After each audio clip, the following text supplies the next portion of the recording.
Good afternoon, Lily. It's me, Mr. Alex, again. Remember, I subbed for Miss Abby a few weeks ago. This time, I'm subbing for her for the next couple of weeks because she's out on vacation. So, today's lesson was about finding the open string notes, which are G, D, A, and E, on the staff right here, music staff. You may have seen this in some of your Sprouts classes before. Now, we're gonna find our very first note, which is Grandpa G, right here. Now, it would not be this G right here because this G would be 3 fingers on the D string. It kind of sounds similar to Grandpa G, like that. So this note will actually be found below the staff. Now you probably will not, you probably won't encounter this note until level 2, which is probably going to be the next level that you're on. As far as what Miss Abby has told me. But yeah, so our G, or Grandpa G, is going to be right down here. So we're going to put one more line and one more line. So 2 lines underneath our staff right here. Now, our next note, which we find on our open strings, is D, which is, of course, that note right there. That note is going to be the very first space note of our staff. It's going to be right below E, right there. So it'll be just this note right here. All right. Our next open string note is A, as you know, which is just this fellow right here. Right there. This note is found right up here, second face note, well, third face note if we count D, right there. So once again, A. Is that A right there? And our final string, or open string, is E, right? As you know. Now E is right up here, right below our last line, and our 5th space note from D, or 4th space note from F. Right there. So I'm just going to go ahead and write these in again.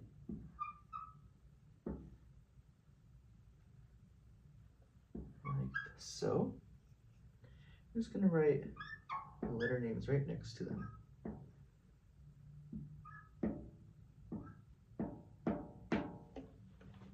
Like that. Hopefully you'll be able to see them. The camera's kind of a little dark. But caretakers, review this with Lily whenever you get the chance. If you guys have staff paper, even better, right? So you'll be able to review it with her. A game that I like to play with some of my own students is I hide the note, or not hide the note, but I will write in the note, and they would have to turn around. And this can go for any of the notes on the staff as well. So you would write in the note on a blank piece of paper on staff paper. You would have the sprout or the student turn around, and you'll write down the note. Once they're ready, they'll turn around, and if I put an example here real quick, let's say you write in D right here, right? They'll have to turn around, get from rest position to playing position, and they'll have to find that note and play. You could do different rhythm exercises as well, like for example, Mississippi stop stop, well, run pony, tennis shoe, and so on and so forth. This will help them not only just kind of get familiar with the notes, but it'll also help them get better with their rhythms, as well as their as playing with their bow and getting more comfortable with it. So, same thing. You can go ahead. Let's do A. All right, I'll just play. Ignore ignore my terrible bow hold. I was holding the marker. And this can also go for any other note, like I said before. So for example, if you want them to play, let's do F sharp, right? Over here, like that. They'll find the note first, F, and then they'll play it. So in this case, that F is going to be the first finger or the first tape on the E string. Like that.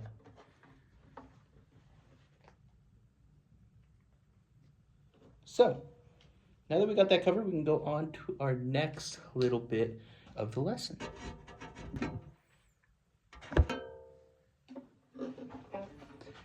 Now, the second part of our lesson today was going over note values or note head values. Now, these are found everywhere in music that we may have seen. You may have seen it in your Sprouts classes for level 1 as well. So up here, you may know the name of this one. This is a quarter note. If I can bring it down a little. Actually, maybe if I could. Now, the second part of our lesson today was going over note values. Now, these are what give our rhythms their names, or not their names, but how they sound. For example, Jello, Mississippi, Rum Pony, and Tennis Shoe. Or no, Rum Pony and Tennis Shoe. Like that.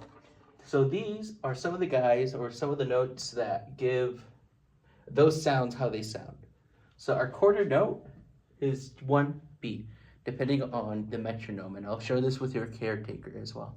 So this is going to be one quick bow. So it's like if you're going 1, 2, 3, 4. That's going to be your quarter note pulse. Now, going down is eighth note. So quarter note, eighth note is half of that value, or half of that quarter note. So if our beat is 1, 2, 3, 4, this will be 1 and 2 and 3 and 4 and. So 1, 2, 3, 4. So 1, 2, 3, 4. 3 and 4 and 1 and 2 and 3 and 4 and. Just like that. Now the next one down is going to be a little bit faster, but not super fast. This one is 1 E and a 2 E and a 1 E and a 2 E and a. It just kind of splits the eighth note into sixteenths. And this is a 16th note. So 1, 2, 3, 4. 1 E and a 1, 2, 3 E and a 4 E and a 1 E and a 2 E and a 3 E and a 4 E and a. You see how it gets a little bit faster from each one? Just like that. Now, if we were to create a run pony, let's use these ones down here. In fact, I'll erase the top quarter notes. Like that. So if we want to make a run pony, right, we would extend it kind of like this. Add another one. And since we're dividing it in half, we're going to add another little line right here. So this would turn from a jello,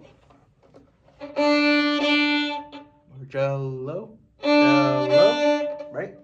Which would be this guy right here, to a run pony, which is the first one right here. Like that. 1 and a. 1 and right, yeah. 1 and a 2 and a 1 and a 2 and a.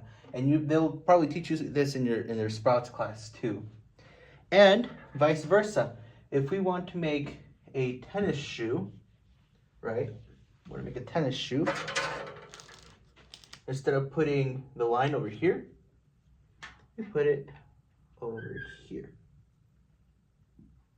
So that turn it from a run pony, which is just right, over to a tennis shoe. Tennis shoe, tennis shoe, tennis shoe, tennis shoe, tennis shoe, tennis shoe. And then down here is just Mississippi, Mississippi, Mississippi, or motorcycle, motorcycle, motorcycle. Just like that. So those are just some basic values for note heads. And of course, they can always go bigger as well, but we can discuss that in our next lesson. Make it a little bit easier for our pupil, our student. So, with that, we can combine both of the exercises that we had earlier. So we would have our staff over here. Let me just draw a quick one here real quick. All right.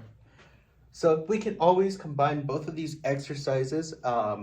Take it slow at first, caretakers. Have them do the note guessing exercise first. And then after that, do your rhythm exercises or your rhythm game. Same as before, just having them turn around, write down your rhythm, and then have them turn back around and just play open A, open D, whatever, right? And then once you're done with that, combine the two. So of course, grab your staff paper or whatever tools you use to help your sprout or your student learn. And what you're gonna do is you're just gonna pick a note, preferably open strings, so E, A, D, or G down there, and just have them combine both of the rhythm and the note as well. Have them figure it out. So in this case, this is 3 on D or G, and this is a Mississippi. And of course, you can do it with Rum Pony, quarter notes, eighth notes, even half notes, which we will discuss in our next lesson. So hopefully this is super helpful for you guys. Once again, with the rain outside, it can get a little bit messy and can help or kind of change our plans a little bit. But thank you so much for looking through this lesson, mate, and I'll see you guys next week. Bye. Ciao.